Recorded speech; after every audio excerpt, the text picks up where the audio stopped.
Hello everyone, welcome to this video, which is my updated skincare routine. The last time I did one of these was, October of last year, and it's about, a good 5 months since I've done that. So I thought I'd run you through everything I had been using the previous 5 months during this time that I've been MIA in the skincare updating world. And I also have here a few products that I want to introduce to you that I have just started using come the spring weather, and finally hopefully we're gonna get some sun over here.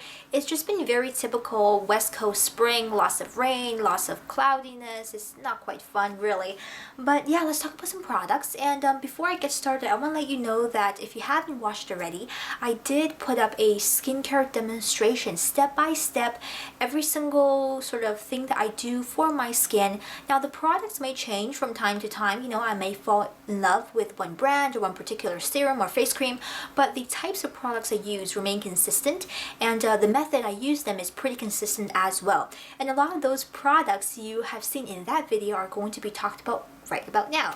Let's start off with makeup removing. After finishing using the NEUTROGENA dual face makeup remover, I hopped onto this one, which is the SCINIC lip and eye makeup remover. And this is a Korean brand. I bought it off of, I believe, sasa.com.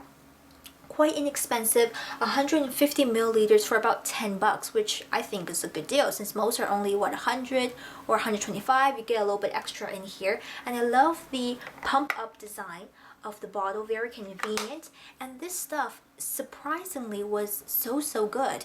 This, I would say, is the closest rival to my Lancome Bifacil eye makeup remover that I have ever found. Now Neutrogena worked well, but I found Neutrogena to be a little bit heavier in consistency and took a little bit more time to dissolve my waterproof eye makeup than the Lancome, and this one did just as good as the Lancome. So good stuff right here from SCINIC, the Korean brand.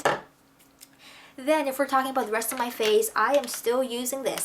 This is the Neutrogena Makeup Removing Cleansing Towelettes. You guys are no stranger to this because I talked about it previously in my last update. I got a huge box of this from Costco down the States. That's the best place to get it if you're in Canada and you're willing to drive down a little bit across the border. Prices are so much better, especially for this. Get it at Costco. Good stuff. I still love that. Now moving on to cleansing. I'm done this. The NUXE Gentle Pureness Micellar Foaming Cleanser with 3 roses. This is gone. Not even a tiny bit of foam left in here. I love this when I had it, and I would look forward to using this again sometime in the future. They did repackage this, so now it's pink instead of white, but I believe the product inside is exactly the same. It is a foaming cleanser, like I said. It's very gentle on the skin, great for sensitive skin, and also great for mornings when you want to just cleanse your face, refresh your skin, but not make your skin feel tight or uncomfortable. And even better, if you love a foaming cleanser, this is a gentle foaming cleanser, so you get the fun of the bubbles without stripping off of the natural oils on your skin. So I do like that, and I will likely repurchase it in the future if I find it on sale again.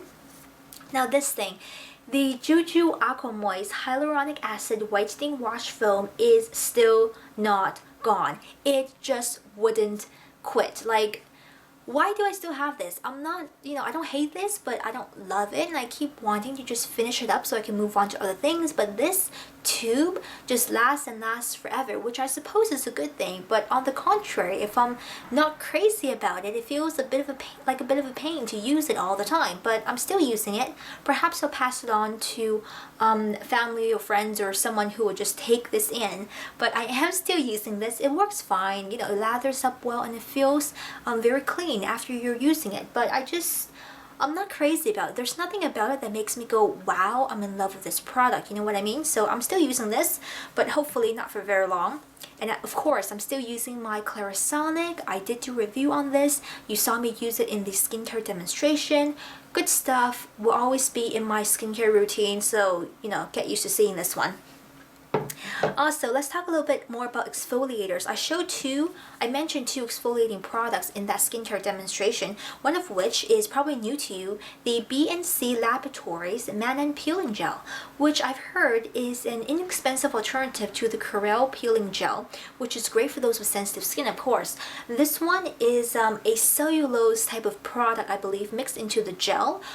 So when you are rubbing this with dry fingers on your dry skin, this will kind of bunch up into little flakes or clumps of white scrubby bits, for the lack of a better word, and as you're rubbing onto your skin, it helps to take off and to rinse away with it any dead skin cells and things like that. So it's very, very gentle. One of the gentlest exfoliators I've ever used. Truly, it does give you that very clean, refreshed feeling without irritating your skin, and it's great if you can to use a lot of physical scrubs and exfoliants that many people like to recommend. This is a great alternative and much cheaper than the Curel, but I haven't used the Curel personally, so I can't compare them sort of one-to-one. Another staple in my skincare routine that you are very familiar with, I'm sure, because I talk about it constantly, is the St. Ives Apricot Scrub in the original formulation. They keep repackaging this, they keep upping the price. Look for it in Shoppers Drug Mart or in London Drugs when they're having a good sale. It goes down to $2.99 or $3.99, still very affordable, I think, and always works great. One of my favorites, actually. Now, on to moisturizing my face. Oh my goodness. Okay, I had tried to get all fancy and use something different for the winter time. Bad idea. Wintertime is not a good time for me to experiment with my skincare because my skin just gets so dehydrated and uncomfortable, and it gets flaky and it's just tight and just not good. So I was back onto this, the Hadalabo. I took it back from my mom because she was using it, and I was like, okay, I need this back. I'll give you something else. Give me back my Hadalabo. So I was using the Hadalabo Shirojyun line, which is the whitening range. It contains hyaluronic acid. One of the great things about this range, you know, it's simple, it has minimal ingredients, but what it has, it does really work. So hyaluronic acid helping to moisturize your skin, hold moisture to the surface of your skin, and lock it there so it stays hydrated all day long. This one is the toner that I've mentioned many times, sometimes referred to as the lotion if you're looking at the direct Japanese translation. And then I have in here, which is actually an empty bottle of the Shirojyun Milky lotion in the direct translation, which in our sort of North American terms is more or less a light moisturizing lotion. But don't be fooled by the light consistency and texture of this. When you saw it in my skincare demonstration, this is really hardcore stuff. It moisturizes like nobody's business, and it's not heavy and thick. You know, it might feel a little bit tacky within the first couple seconds, but once it sinks into your skin, you're good to go. I can use these two and be set for the winter time, and that's exactly what I did. Now, one more thing I want to mention quickly is this apple that you may have seen in that demonstration. I use this periodically during nighttime, layering it on top of other skincare products that as the last step, really.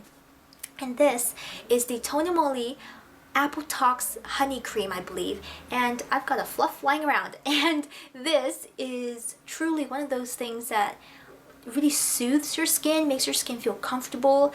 And at the end of the day, where if you've been, you know, outside, your skin is a little bit chapped and just not comfortable and a little bit sensitive, this really helps to smooth everything over and just hydrate your skin and make your skin feel great and supple and just wonderful, really. I didn't expect such a kind of cutesy bottle to have such great effects, but I think I'm going to keep this around in my skincare routine for a while just to use it when I need to. Now, I do want to introduce to you two products that I've just started using, or actually have gotten back to using come the spring weather, right? We're getting a little bit into spring, hopefully sliding into, you know, some sunshine and maybe, I don't know, some warmer weather, and then eventually into the summertime. These two, the Skin 79 White Reviving range, I ended up purchasing the the White Reviving Skin Radiance Solution, which in layman's terms is just a serum or an essence, a targeted sort of concentrated potent liquid that you apply onto your face for a bit of brightening and to, you know, really keep your skin nice and luminous. And I love sort of products that are gentle but contain good ingredients. And I just found, actually, after rereading the packaging, that this line from Skin79 is actually paraben free, which is wonderful. I mean, I didn't look for that specifically, but to know that this is paraben free is good stuff. This is also mineral oil free, so if you are breakout prone to mineral oil, you can rest safe and, you know, not have to worry about that. I haven't used this enough to give you a very detailed review. I've just started adding this back into my routine since I'm done my Hadalabo moisturizers and such. So this is the serum, and this is the White Reviving Skin Radiance Cream, which I've talked about before. I really do like this, and that's the reason I kind of got back into the Skin79. I love the texture, I love how it makes my skin feel. It's just, it feels good, and it's not a very potent sort of skin brightening skincare line, but I think with continual use, it does do good maintenance work. So these two, I'm back on this, and this is actually what I'm currently using come the spring weather right now. So that's a wrap up of my skincare routine update. Again, if you're looking for the demonstration, I'll link that in the info bar down below this video. If you're looking for links on where to buy these things, or if you're looking for reviews on any of the products I just mentioned, I'll link everything down in the information bar in my corresponding blog post. Check there for all the details and cookies and yummy stuff and good things. So I'll talk to you guys soon. Take care of yourselves. See you later. Bye bye.